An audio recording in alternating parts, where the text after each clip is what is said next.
venda de veículos novos no Brasil cresceu quase 15% em 2018, mas muitas pessoas optam pelos usados. Neste caso, a burocracia geralmente fica por conta do comprador.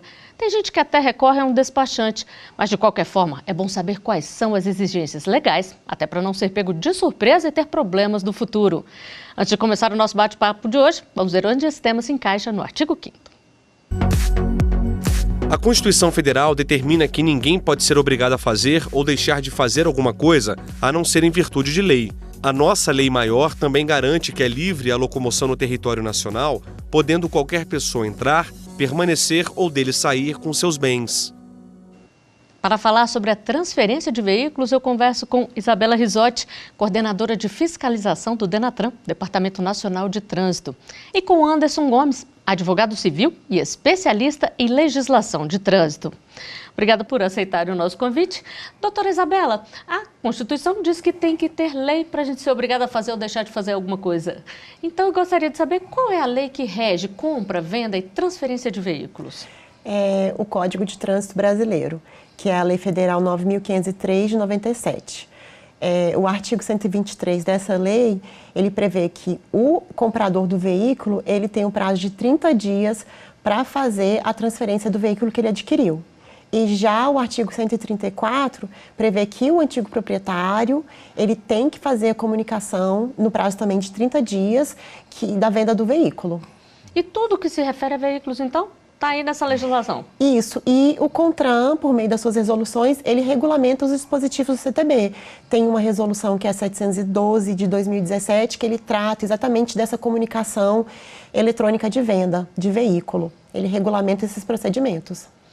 Doutor Anderson, qual é a situação hoje da frota brasileira? A grande parte é regularizada? Quais são os problemas mais comuns que acontecem aí? Acontece muito o efeito cascata, né? Uma pessoa vende para outra, que vende para outra e que vende para outra. E aí quando a pessoa, o primeiro proprietário vai se dar conta, está com o seu prontuário cheio de multa, não consegue renovar a carteira, pode ter o seu nome escrito na dívida ativa.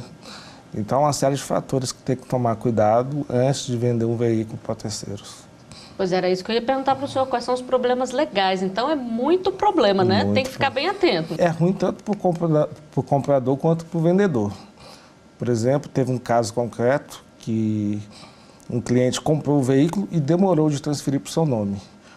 A pessoa que vendeu para ele chegou à empresa, sofreu uma ação trabalhista e, posteriormente, o carro veio a ter uma restrição judicial. Então, ele teve que procurar um advogado, ajuizar uma ação judicial, entrar com embargo de terceiro para mostrar para o juiz que é um comprador de boa-fé, para tirar aquela restrição e só depois conseguir transferir o veículo para o seu nome. E a cada dia, mais e mais veículos estão nas ruas. Mas como anda esse mercado no Brasil? O que vende mais, novos ou usados? Vamos conferir aqui. O Brasil ganhou mais de 2,5 milhões de automóveis, comerciais leves, ônibus e caminhões em 2018. A venda de veículos novos cresceu cerca de 15%.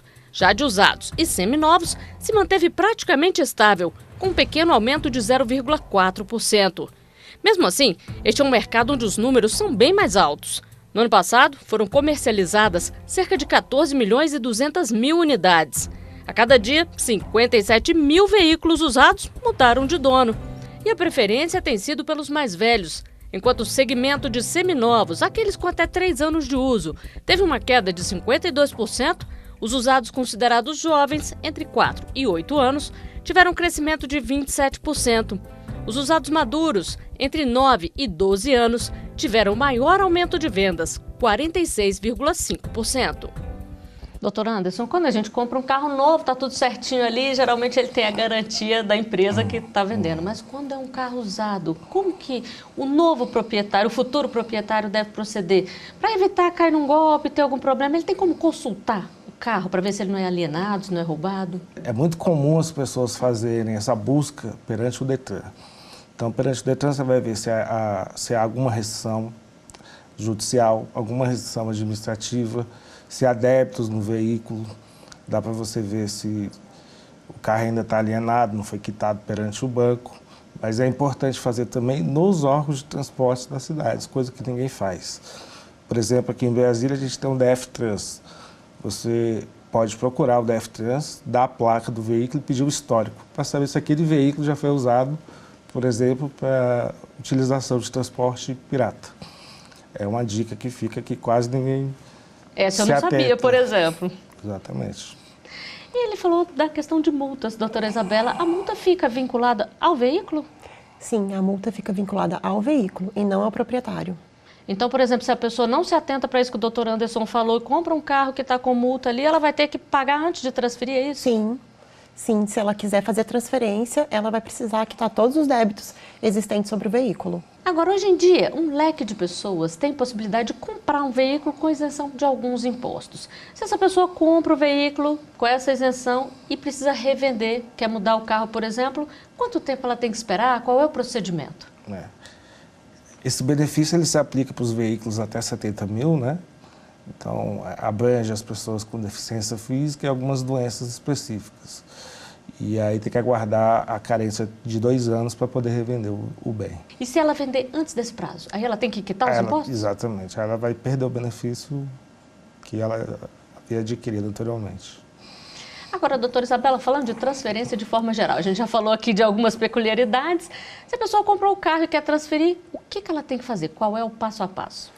Olha, primeira coisa, o comprador e o adquirente, eles vão ao cartório, eles vão assinar a autorização de venda que fica que é o verso do CRV, que chama ATPV. Os dois assinam essa ATPV, vão no cartório reconhecer a firma das assinaturas. O vendedor, ele vai fazer a comunicação de venda. Se o próprio cartório já tiver esse sistema, ele pode fazer no próprio cartório a comunicação eletrônica de venda do veículo. Ou se não tiver essa funcionalidade no cartório, o vendedor, que é o antigo proprietário, ele vai se dirigir ao órgão de trânsito e vai comunicar que ele fez a venda do veículo. Para que isso? Para ele se resguardar de qualquer responsabilidade sobre o veículo, como multa, até responsabilidade civil no caso de acidente, atropelamento. Então, fazendo essa comunicação de venda, que está prevista no artigo 134 do CTB, ele se fica resguardado de qualquer responsabilidade. O adquirente tem o prazo de 30 dias para informar, para fazer a transferência do veículo. Então, ele vai se dirigir ao órgão de trânsito e vai fazer a transferência no prazo de 30 dias. Se ele não fizer essa transferência no prazo de 30 dias, aí ele vai ser multado, né, pelo artigo 233 do CTB. E a nossa equipe foi às ruas para saber quais são as dúvidas das pessoas sobre o tema. Vamos conferir a primeira pergunta. Pode mostrar aqui. Se uma pessoa compra o carro e não transfere, além de pagar as multas que chegam para o antigo dono, ela pode responder judicialmente? Doutor Anderson, pode responder judicialmente? Sim, pode sim. Inclusive porque as pontuações das multas de trânsito ficam vinculadas ao veículo. Logo, vai para o proprietário. Caso o Detran não tenha ciência da compra e venda que foi entabulada entre as partes, a pontuação toda vai para o proprietário anterior, podendo ele ter a carteira suspensa ou até cassada, dependendo do caso. Cabendo a ele depois entrar com ação judicial contra o comprador que não transferiu o veículo, e este ainda pode pagar danos morais, que é a jurisprudência mais pacífica que tem aqui no Tribunal de Justiça do DF. Agora, muitas vezes também a gente compra o carro numa agência de vendas, por exemplo, e deixa o antigo carro lá como parte do pagamento para eles tentarem vender. Aí qual é o cuidado, doutor Anderson, para a pessoa se precaver ali e não ter problemas? O que ela deve fazer? Olha, no caso de procuração, eu recomendo dar uma procuração com prazo, né? Você não dá uma procuração sem um prazo determinado. E também não colocar na procuração caráter irrevogável e retratável, porque caso haja uma quebra de acordo, você pode ir lá e revogar a procuração no cartório. E as pessoas respondem, os donos de agências, por exemplo, se a gente compra um carro lá e depois não consegue fazer a transferência, tem algum problema, a empresa responde por isso? Responde. A partir do momento que ela te vende um veículo, ela é responsável pela essa transferência do veículo, né? A parte burocrática geralmente fica com a agência porque ela tem essa atividade fim, né, da venda de veículos, diferentemente quando é feito essa compra e venda entre pessoas físicas. Queria até complementar que o Denatran, ele criou um sistema chamado Renave, que é a venda que chama registro de veículos em estoque. Então, ele serve justamente para solucionar essa questão do veículo que é deixado nas revendedoras pelo particular, né? Então, quando você deixar o veículo na revendedora, vai acontecer que o veículo ele vai ser inserido no Renave. Então, já vai ter comunicação de que o veículo foi transferido para a concessionária ou a revenda de veículos no próprio sistema. Vai ficar registrado que o veículo está no estoque daquela revendedora. Isso serve para auxiliar o próprio proprietário do veículo, né? Que muitas vezes ele era prejudicado com multas, responsabilizado pelo que acontecia com o veículo nesse período, que o veículo estava na revendedora. E quem é que inclui o nome lá? É a própria revendedora? A própria revendedora. Quando o veículo entrar na revendedora, ele já vai incluir no sistema Renave. E como é que eu, enquanto proprietária de um veículo, tenho a garantia de que isso está sendo feito? Tem como saber? Ainda não está sendo feito, porque o sistema ainda não está funcionando. Mas, no máximo, esse ano, o sistema Renave já vai estar funcionando. E aí fica bom para todo mundo, né? Excelente. Existe uma outra opção também, que ao invés do cidadão deixar o seu carro consignado fisicamente na agência, você pode... Há algumas agências que trabalham apenas com o anúncio online. E você leva o veículo somente na hora de realizar a venda ou a compra, quando você for o comprador. Então, você fica com o carro, se precaver, e corre menos risco, né, de a agência fechar, e pegar o dinheiro, não repassar, esse tipo de coisa, que acontece bastante. É bom ter garantia aí, né? Uhum. E nós temos mais uma pergunta gravada nas ruas. Vamos conferir aqui. Se o carro é transferido para o novo dono e depois se descobre que ele tem algum problema judicial, qual a responsabilidade do Detran? Doutora Isabela, como é que fica nesses casos? O Detran não teria que checar tudo antes de fazer a transferência, autorizar essa transferência? Pois é, deveria fazer isso, né? As restrições, elas impedem a transferência do veículo. Mas o que acontece várias vezes é que, às vezes, tem uma restrição que é incluída por um órgão estadual de trânsito e ela não replica para a base nacional. Então, outros órgãos não conseguem enxergar essa transferência. Isso pode acontecer. Pois é, doutor Anderson, e como é que fica a situação de uma pessoa que tenta transferir o carro e não consegue porque ele está com alguma pendência que não existia antes? Acontece muito, né? Se for restrição administrativa, você vai ter que se deslocar até aquele órgão de trânsito que inseriu. Se for uma restrição judicial, você vai ter que verificar o número do processo e de qual circunscrição ou comarca o processo está tramitando. Vai ter que constituir um advogado e entrar com a ação de embargo de terceiro para demonstrar que você foi um adquirente de boa-fé. E aí só o juiz que colocou essa restrição judicial que pode retirá-la. Nem o órgão de trânsito, nem o Denatran, nem o COTRAN pode. É exclusivamente daquele juiz que a colocou. Aí, após o juiz analisar os fatos apresentados, ele pode retirar a restrição mediante decisão liminar e aí faria a transferência. Bom, daqui a pouquinho a gente volta a conversar. Agora nós vamos a um rápido intervalo. Já estaremos de volta com mais Artigo 5º para você.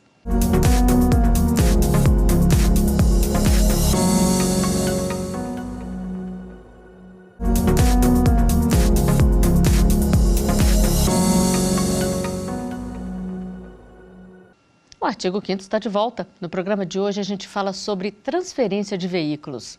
Aqui no estúdio eu converso com Anderson Gomes, advogado civil e especialista em legislação de trânsito, e também com Isabela Risotti, que é coordenadora de fiscalização do Denatran, Departamento Nacional de Trânsito.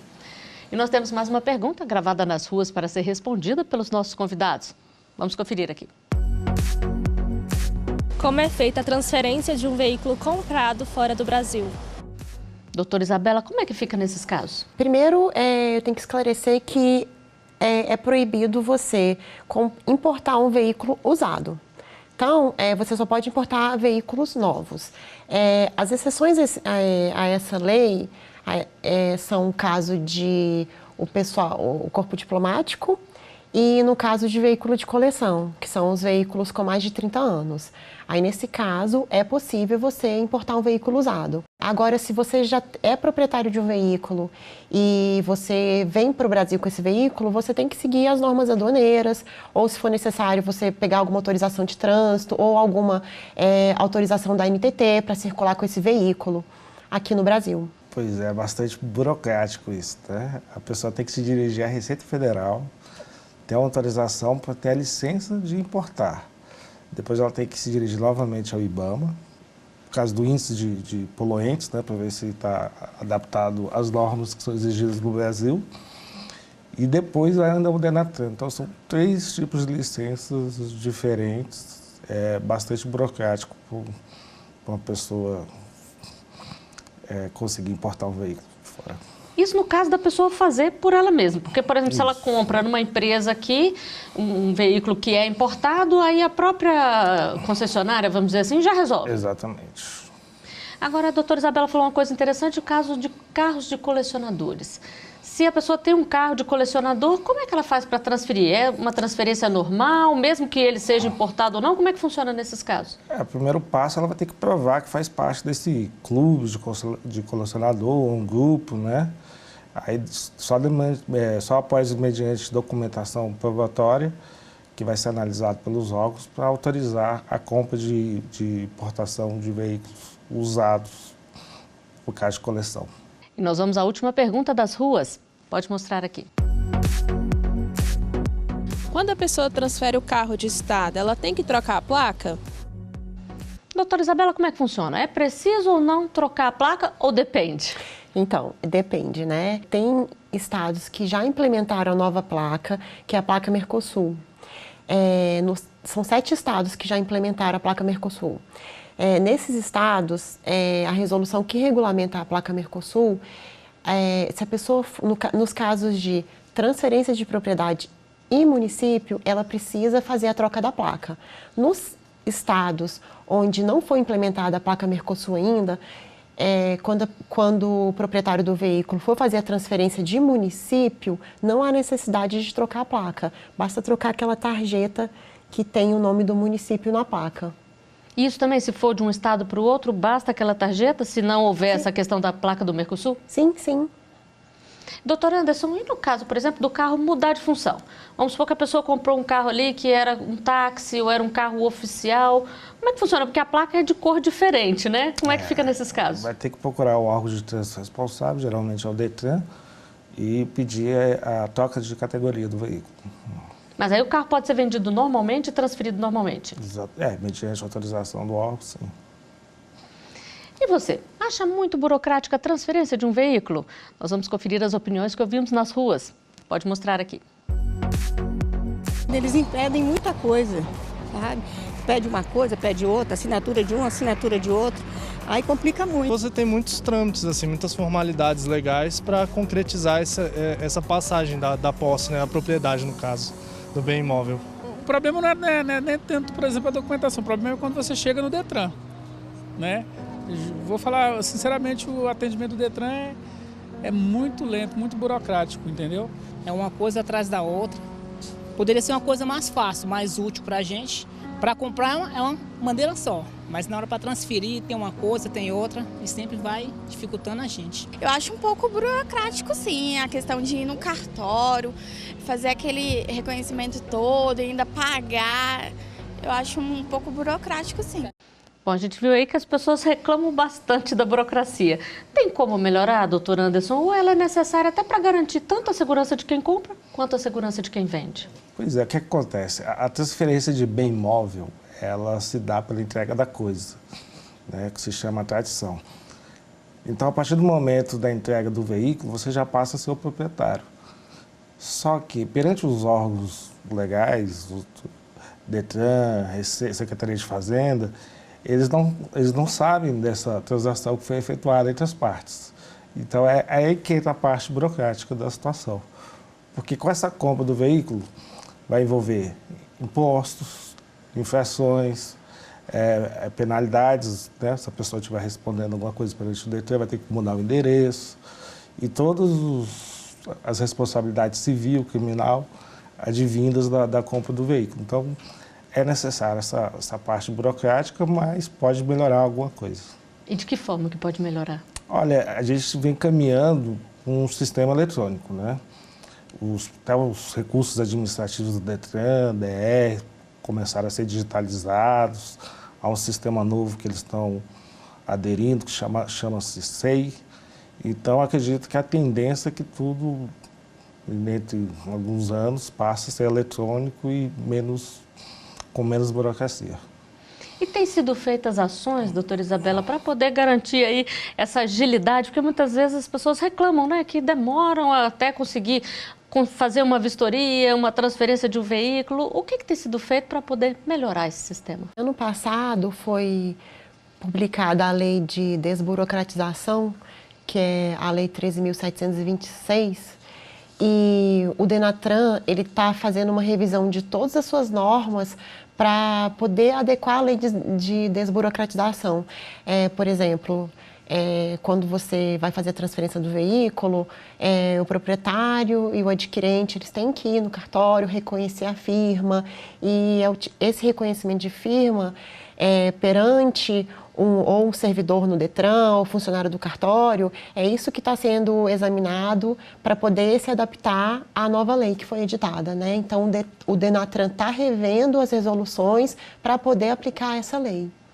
E a gente sabe também que alguns estados, por exemplo, aqui no Distrito Federal, você faz um agendamento para poder fazer essa transferência. O que facilita a vida de quem está comprando ali, porque já vai no horário certo, não tem que ficar esperando numa fila, perder muito tempo. Isso de cada estado, varia, ou é uma determinação nacional? Não, isso varia de cada estado mesmo, porque o CONTRAN, ele só regulamenta a vistoria. Ele editou a Resolução 466, ele regulamenta essa vistoria de transferência de propriedade.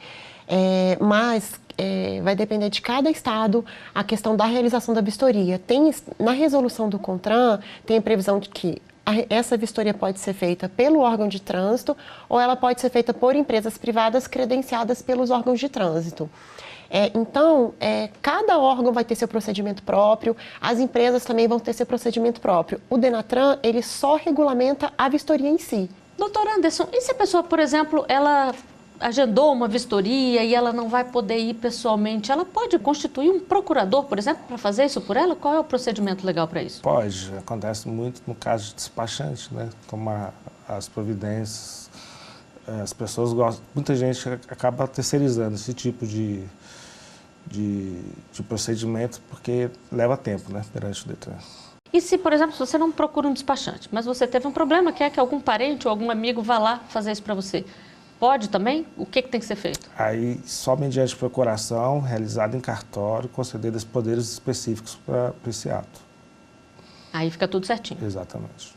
Bom, nós estamos chegando ao final aqui do programa, mas antes eu queria saber de vocês quais são os conselhos finais, as dicas aí para quem comprou um carro, precisa transferir ou está pensando ainda em comprar e não quer ter problemas no futuro. Doutora Isabela. O antigo proprietário, que é o vendedor, não deixar de fazer comunicação de venda ou junto ao cartório ou junto aos órgãos de trânsito.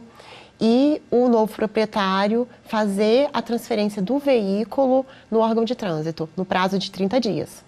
E esse prazo ele pode ser prorrogado, por exemplo, se acontece uma greve no DETRAN, por exemplo? Olha, não tem previsão legal, mas a gente, no caso de greve, pode ser analisada a situação concreta. Se o proprietário também tiver algum problema, ele pode recorrer e avisar ele, por exemplo, teve um problema de saúde. Aí ele pode ter esse benefício aí de aumentar esse prazo? Por isso que é dado esse tempo de 30 dias, né? É bom a pessoa não esperar esse prazo se esgotar, fazer com antecedência, porque se tiver algum problema de saúde, justamente para ter tempo ainda para conseguir fazer a transferência do veículo no prazo legal, porque realmente não tem previsão de prorrogação desse prazo. E quais são as dicas finais do senhor, doutor Anderson? Então, pela placa Renavan você consegue fazer a busca no DETRAN, se há infração, se há restrição administrativa, se há restrição judicial. Tomar cuidado na hora de passar a procuração, para não colocar os termos irrevogável e retratável, por acaso tenha que rescindir o contrato ou precisar revogar a procuração por causa de desacordos, se possível, né? Procurar também os órgãos de transportes, como eu falei anteriormente, para saber se esse carro já foi usado para transporte pirata.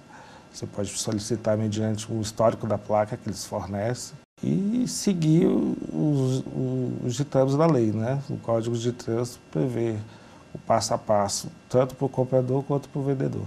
Se o carro, por exemplo, tiver sido usado para transporte pirata, ele não pode mais ser vendido, transferido, é isso? Pode, mas é para você saber a procedência do veículo, né? Porque um carro que é usado para essa finalidade é um carro muito rodado, né? Então vai ser um carro que foi usado dia a dia, diariamente, para transporte de passageiros. É um cuidado que eu recomendo, porque todo mundo passa batido, né, nessa situação. Bom, com essas dicas, o artigo 5º de hoje chega ao final. Doutora Isabela, doutor Anderson, muito obrigada por terem vindo até aqui esclarecer todos esses pontos tão importantes para quem está pensando em comprar ou vender um carro. Muito obrigada. Obrigado a vocês. E eu agradeço também a sua companhia. Se quiser sugerir um tema, é só enviar para o e-mail que aparece na tela. Você também pode rever os nossos programas no site da TV Justiça ou acompanhar o nosso canal no YouTube. Até o próximo artigo 5º. Tchau!